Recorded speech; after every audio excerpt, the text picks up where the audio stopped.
Welcome, my beautiful woman, to another episode of Lingerie and Lattes. I'm Olivia Dramaga, and I founded Vulcan Ability in order for women and men to have a guide on how to build lasting relationships where both people feel that they are seen, heard, and are able to communicate with ease. And a lot of my subject is really about how women and men interact differently and perceive things differently, because if we can hone in on the beauty of the differences between the sexes, then we can nurture the strong relationship that is there for us. Because the more we steer away from like how similar we all are, that's when we can find an appreciation for the differences that exist.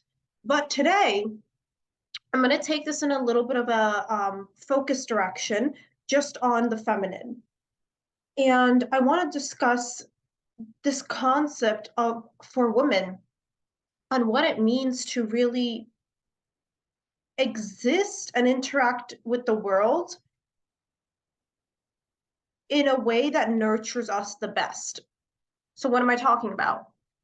We have been much more inclined to do more, or at least constantly work on ourselves in some manner. So whether that be acupuncture, Reiki, or integrative energy therapy, or crystals, going for sessions, massages, things that have been external in order to help us move forward spiritually, and physically.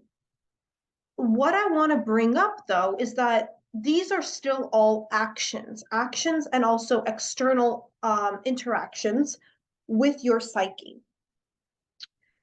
This idea that we can rest, and rest being, I have not, okay, rest being literally, I have nothing scheduled for over 24 hours, and I give myself the grace to do as my body pleases, which could be sleeping for 9 hours, waking up, leisurely walking around, maybe taking a walk with your iced tea that you've made at home, brewing that in the morning, maybe reading a book when you come back from the walk, taking a nap, waking up, maybe snacking on something or preparing yourself a light dinner, and then just relaxing again, going maybe back to another nap. Maybe you're just going to take a bubble bath. Maybe you are going to just sift and sort through all of your memories or your journals, or something that is not even introspective. It's not about that. It's just about doing less. So for a lot of us, rest is a day that we've set up, let's say, 2 appointments instead of 4, or 1 appointment, but it's geared for the spa. So it still seems, and it is technically relaxing. But my emphasis today is on rest specifically, and how we need it, especially as women, in my opinion, because we are so overextending ourselves almost daily for others, for ourselves, for our dreams, and pushing ourselves to do everything that we can. This concept of rest falls to the wayside. And when it does that, it really derails our progress. It derails our emotions, because if you can think of like this chalice of for a woman, and we have all of these emotions bubbling up. When we rest, the water level goes down, the liquid levels goes down. And then again, things happen, and it's all up here. Maybe we're really feeling really all full of like emotions, and maybe crazy a little bit, and we're thinking like, when is this ever going to end? And then we take our rest, and then it all flows back down, and we can take on the day, we can take on the stressors in a much more um, grounded manner.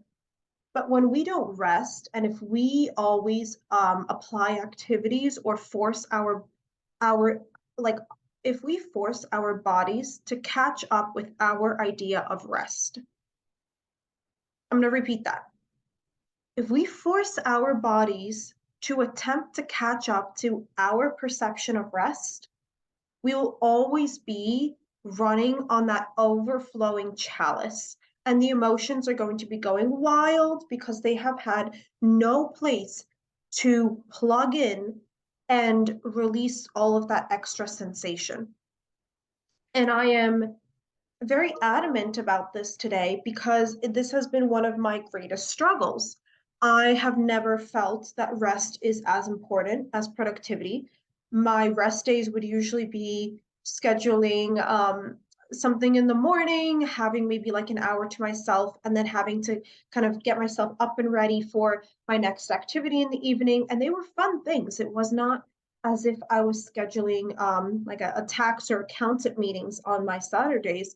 Maybe it was a massage, or maybe it was a dance lesson, or maybe it was this or that, or meetings with friends. But when you add too many things on a day that you've dictated to be rest, it counteracts what you're seeking. When we think of rest, a lot of the times we think of activities that put our bodies into a relaxation mode. But what I'm trying to express to us is that rest is really doing less. It is doing nothing and being okay with it, knowing that the whole world is not going to fall apart when we take 24 hours to do the minimum. That's it. The floors are not going to get cleaned. The bathroom isn't going to get done. Maybe it will, because maybe in that state of rest, you're just walking around. You're like, you know what? For some reason, I have this feeling that I desire to just wipe down the counter. And it will come through the flow, but it will never be the main focus of your day of rest. And so if we honor rest the way it's supposed to be, if we see it as the sacred other half, this is the other important part that I wanted to include in this discussion today, that rest is just as important as the productivity. And if we don't see it as that, we're missing out on our full potential. The more we can protect rest and put boundaries on how often we create space for ourselves to rest. Maybe it's not going to be every month. Maybe it's going to be once a season. I think all of us can more or less find at least 6 hours in an entire 3-month season to do as little as we possibly can and just let ourselves recharge our batteries. And that does include lounging around. That includes picking up your book, reading it, putting it down, walking over, maybe doodling on a notepad, then walking over again and maybe reorganizing things on your shelf, just interacting with yourself and your environment through no pressure.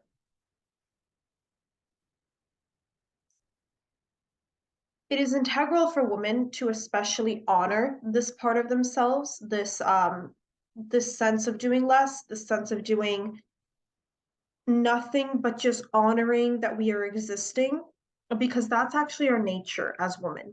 Okay, we are becoming, well, we become these light bearers, and especially as we mature, as we go through the cycle from maiden to the matron to the crone, we embody this sense of simply through our presence, we transform as women, because women are an internal change. We are, my apologies, we are everything that is supposed to be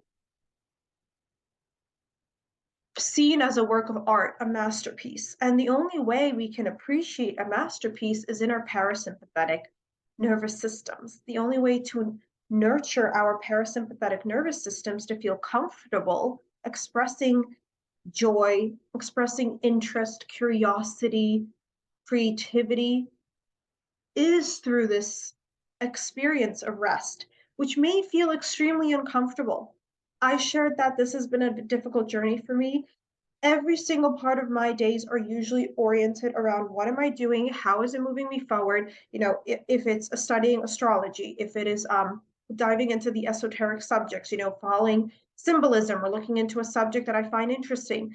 But all of that is a sense of let's do, let's create. That's Mars energy. That's more of like this fireness. But if we neglect the water, if we neglect stillness, if we neglect silence and a sense of peace, then we're missing half the equation. And when we miss half the equation, it becomes lopsided. So that's what I wanted to share today. I hope it's been educational as always. Have an absolutely magical Friday. And thank you so much for this beautiful episode of Lingerie and Lattes. If you haven't heard, my Vulcanability library is available for $25 a month. And every Saturday, I include a meditation series for us to drop into our womb spaces and feel enlightened and alive through our femininity. So if you're interested, please check it out on my website, vulcanability.com. Thank you so much. Have a magical Friday.